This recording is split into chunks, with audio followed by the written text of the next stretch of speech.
почитаем реальные заключения эксперта на настоящих симулянтах. Берем электронный архив на 200 тысяч судебно-психиатрических заключений, ищем по содержимому фрагмент слова «симуляция». Бывают видения инопланетянина. Это называется примитивная симуляция. Следующая двойка. Алкоголики. Самый популярный и тупейший стайл симуляции. При осмотре окулистом отказался называть буквы, потому как их не помнит. В какой-то момент пребывания в отделе парнишка перегорел. Сюрсимулянты.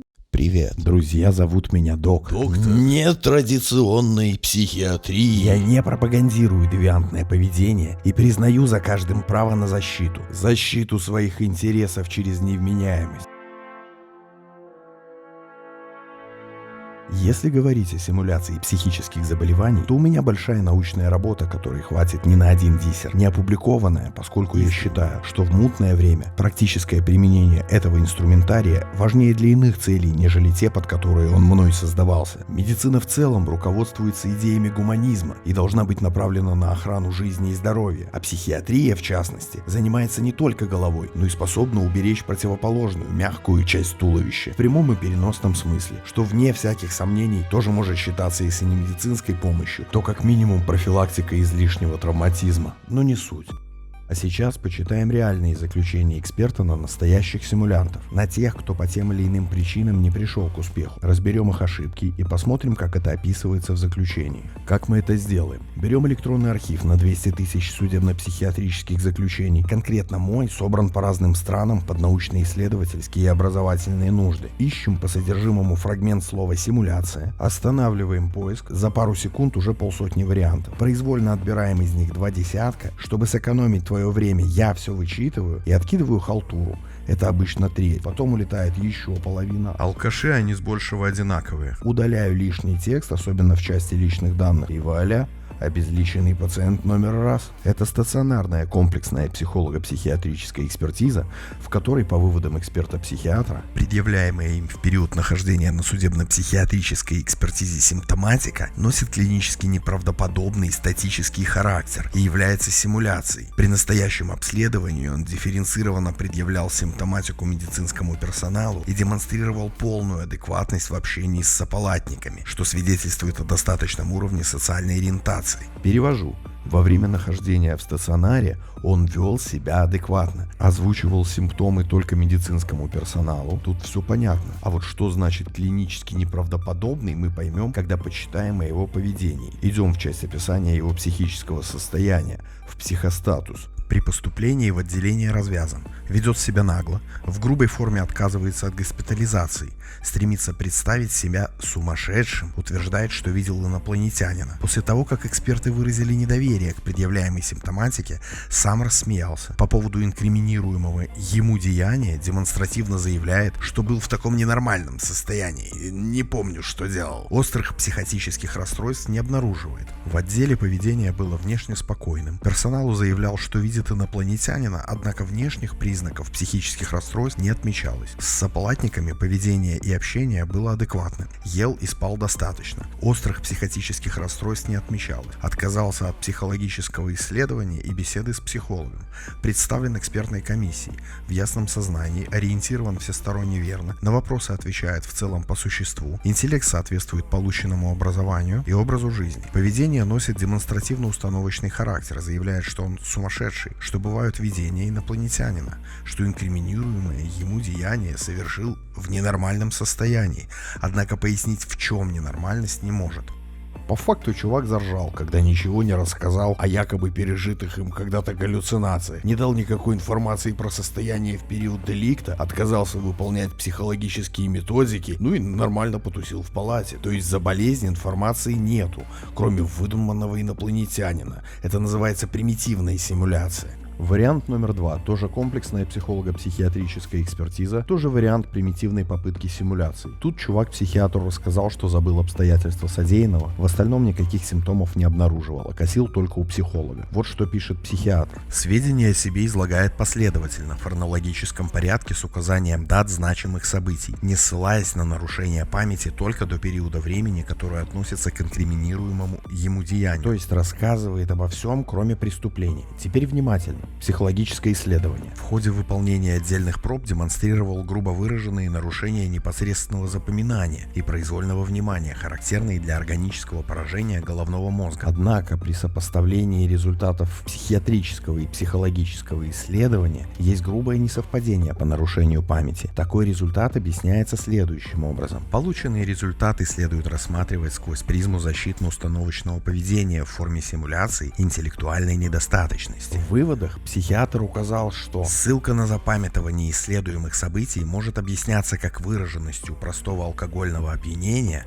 так и защитно-установочным поведением. То есть за диагноз информации не набирается. На исследовании у психолога балбес врубил дурака и пытался примитивно косануть по памяти. Я не помню. Такие дела. А вот следующий избрал стиль интеллектуального недоразвития. Выбирая стиль недоразвитого, помни, дурак всегда дурак, но не во всем дурак дурак. Психостатус этого мамкиного симулянта не выглядит убедительно. На вопросы отвечает неохотно. Примитивно демонстрирует интеллектуальную несостоятельность, так с видимым трудом припоминает дату, демонстрирует неспособность сосчитать, сколько месяцев прошло после его дня рождения. У психолога парняга добрал к 11 туз. Обследование у психолога напоминает игру в очко. Щекочет нервы, перебор сгорает. Инструкции к экспериментально-психологическим заданиям усваивает с первого предъявления. К выполнению проб приступает неохотно, мотивация работы снижена. Обнаруживаются элементы установочного поведения в форме симуляций. Пытается демонстрировать интеллектуальную несостоятельность в тех пробах, с которыми справляются даже лица с умственной отсталостью. Дает нелепые ответы на простые вопросы, справляясь при этом с более трудными задачами. Психологические тесты устроены по принципу от простого к сложному. Причем самые простые вопросы не обязательно идут в начале, но результаты расшифровываются как надо. Если целенаправленно готовиться под результат с нашим инструктором, то сложностей не возникнет. Это самая легкая часть подготовки. А мы движемся дальше. И следующая пара – сюрсимулянты. Это когда уже есть психиатрический диагноз, но косят под другой. На выходе, разумеется, получается жесткий сюр. Пациент с некогда проломленным черепом пожил в одной палате с шизофрениками, но не понял их сути, хотя на экспертизе двигался в правильном направлении. По выводам заключения, предъявляемая при настоящем освидетельствовании симптоматика психического расстройства носит полиморфный разрозненный клинически недостоверный характер, не соответствует клинической картине какого-либо психического заболевания. Перевожу. Он демонстрировал элементы от разных заболеваний. То есть, если их тупо выписать в столбик и сопоставлять с диагностическими критериями, то не получится ни одного из существующих заболеваний. Собственно, вот что он вымораживал в процессе освидетельствования. На некоторые вопросы о нейтральных событиях жизни отвечает вполне адекватно и полно, хотя периодически и ссылается на запамятование. О целях своего пребывания в отделе и обстоятельствах уголовного дела отвечает преимущественно отказными ответами. «Не знаю, не помню», без разницы. Категорически отрицает свою причастность к инкриминируемому ему деянию. В разговоре отводит взгляд в сторону, при детальном расспросе своих переживаний не раскрывает, отвечая «это только для меня». Выдерживает паузу, шепотом говорит «я только что ощутил в себе какую-то душу, я просто духовно развитый человек».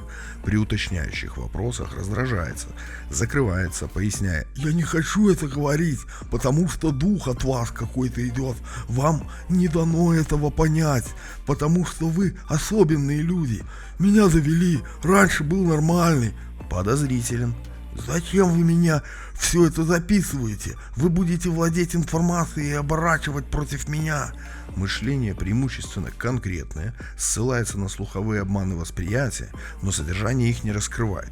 «Я не могу вам это рассказать, это только для меня». Я прочитал это заключение полностью и скажу, этот парняга был к успеху ближе предыдущих. Но есть два «но». При осмотре окулистом отказался называть буквы, потому как их не помнит. Это даже по меркам слабоумия перебор, а балбес-то косил под шизика. Второе – отказ от исследования психологом. Его проводят всегда в тет-а-тете, и он, разумеется, не мог ранее присутствовать на процедуре, чтобы иметь приблизительную карту ответа. Но отказ от выполнения заданий еще не значит прекращение на этом исследовании. И вот что про него написал психолог, когда он активно отказывался от обследования. На вопросы не реагирует, выдвигает требования, Темп речи высокий, речь эмоционально окрашена, интонации выражены, речь развернутая, содержательная, грамматически оформлена, мимическое сопровождение ситуативное. О фактах биографии сообщает недостоверную и минимальную информацию. То есть по факту написали, что он грамотно общается и не имеет проблем с эмоциями. А это уже свидетельствует за психическое благополучие. В общем, отказываться тоже надо грамотно, поэтому я настаиваю. Для того, чтобы достигнуть результата, нужно использовать каждую возможность продемонстрировать нужные симптомы, каждый вопрос, каждое исследование и каждую ситуацию. Только тогда шансы успешного исхода мероприятия будут максимальными. Моя потенциальная мера участия и гарантий полностью повторяют этот тезис. Следующий сюрсимулянт также имел психиатрический диагноз, причем подходящий под защиту через невменяемость.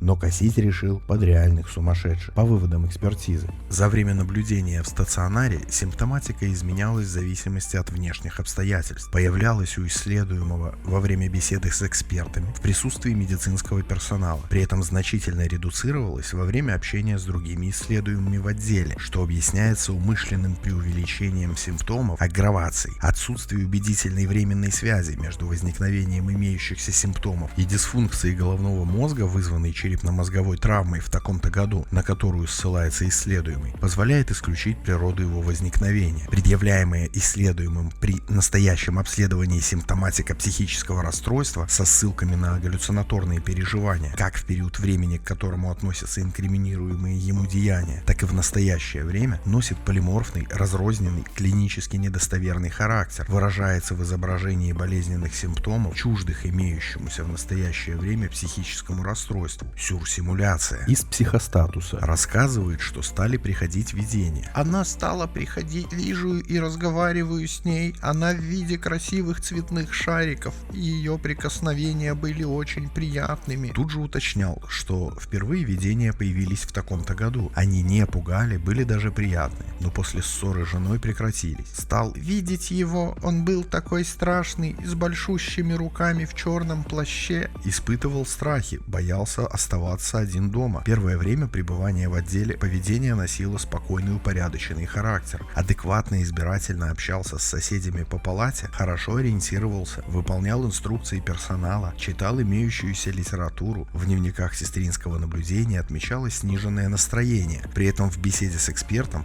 жалобы на снижение активности и настроения не предъявлял. Своим поведением не обнаруживал. Следил за своим внешним видом, нарушение аппетита не отмечалось. В какой-то момент пребывания в отделе парнишка перегорел, посчитал, что на него не обращают внимания, и нахренячил психологу 3 страницы разборчивым убористым почерком. Величина букв, межстрочный интервал устойчивый, письменная речь последовательная, эмоционально насыщенная. По содержанию содержит объяснение обстоятельств совершения инкриминируемого ему деяния, но большей частью содержит описание своих переживаний и видений, то есть активно рассказывал о своих проблемах. Ну и традиционно, по результатам психологического исследования. Результаты недостоверны либо из-за выраженного стресса и дезадаптации, либо из-за мотивационных искажений в виде аггравации или симуляции. А вообще по психостатусу, конечно, хорош. Чувствуется, что шизики перед глазами были достаточно долго. В остальном вывод можно сделать следующий. Стационарная экспертиза – место, где за тобой постоянно наблюдают и оценивают.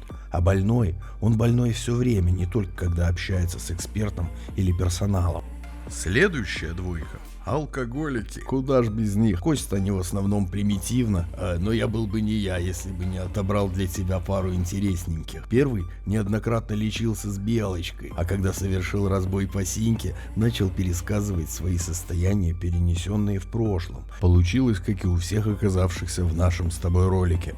Забавно. На экспертизе рассказывал. Не пил 2 месяца, потом я запил, у меня начались галлюцинации. Мне казалось, что меня кто-то преследует. После кодировки у меня стала очень плохая память. Иногда я не помню, было ли что-либо на самом деле или мне это приснилось. Мать вызвала скорую помощь и меня забрали. Контакту доступен, ориентирован в месте времени собственной личности, несколько астенизирован, правильно понимает суть проводимой экспертизы, стремится скрыть факты употребления спиртных напитков, представить себя в более выгодном свете, категорически отвергает негативные последствия употребления алкоголя, эмоционально не сдержан, речь грамматически правильная, мышление последовательное в обычном темпе, бреда, расстройств восприятия не обнаруживает, круг запросов и интересов ограничен, в суждениях эгоцентричен, интеллект соответствует полученному образованию, микросоциальной среде, память, внимание без особенностей, волевые задержки снижены, не критичен к имеющейся зависимости от алкоголя, реальных установок на трезвость не имеет, к содеянному относится формально, ссылки подэкспертного на якобы имеющиеся у него галлюцинации, страх преследования